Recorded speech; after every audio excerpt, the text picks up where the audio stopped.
د دنیا یو واجبه واده صرف چې د 3 منټو دپاره قایم و د هغه نه پس چې د هلک او د جینۍ څه لارې جدا شوې. ملګرو ویډیو راسره مکمل وګورئ، تاسو به هم ډېر زیات حیران شئ چې په دنیا کې یو مختصر واده شوی صرف د 3 منټو دپاره چې د هغه نه پس بیرته هغه واده هغه نکاح بیرته ختمه شوې ده.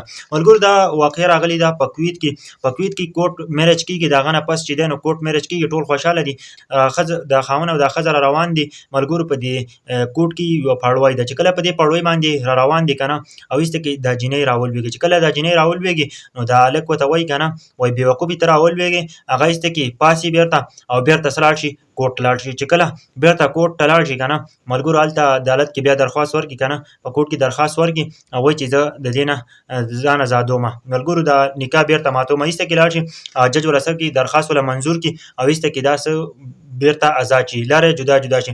کله چې دې ټیم نوټ کړی دی ملګرو نو دې صرف 3 منټه شوي دي چې په 3 منټه واده شوی دی. د دنیا یو واجبه واده صرف 3 منټه قایم شوی دی، د هغه نه پس چې دی نو هغوی لارې جدا جدا شولې. ملګرو په کمنټ کې ضرور ولیکئ چې آیا دې ته هلک ته ګناه دی او که دې جینۍ ته ګناه دی. ملګرو ویډیو ضرور وګورئ، د نورو ملګرو سره هم شیر کړئ.